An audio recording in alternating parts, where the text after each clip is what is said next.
Justice is supposed to be blind.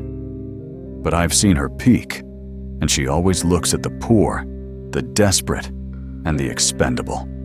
Georgia, 1974. 2 men dead in a furniture store, bullets in their skulls, cash gone. The cops needed a killer, and they found one. Earl Patrick Charles, 21 years old, black and unlucky. No fingerprints, no witnesses, no motive. Just a detective named F.W. Wade who wanted a headline. Charles was 300 miles away in Tampa, working a shift at a gas station. His boss vouched for him. The time cards matched.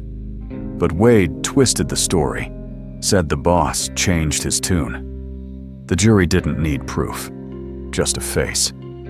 Death by electrocution. His mother, Flossie May, didn't buy it. She fought like hell, found a cop who remembered the truth, and dragged it back into the light. 4 years later, the state dropped the charges. 37 months on death row for a crime he never touched.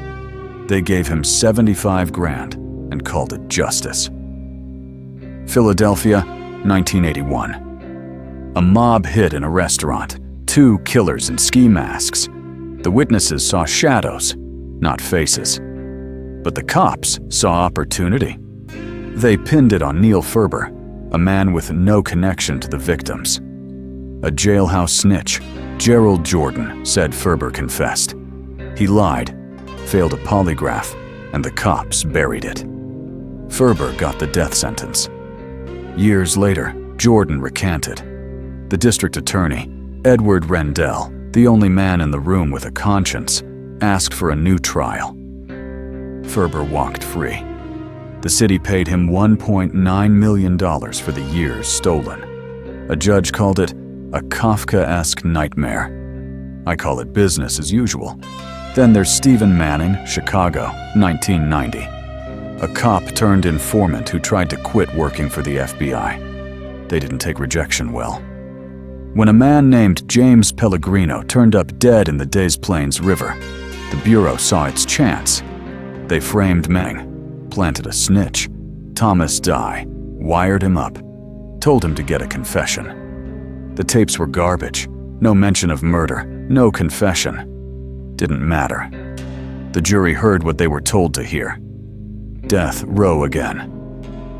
Years later, the truth surfaced. The FBI had framed him not once, but twice.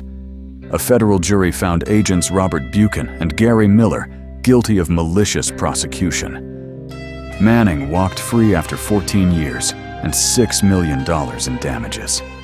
He said, "It's a long, long way from death row to complete vindication." He wasn't wrong. That's the thing about the long arm of the law.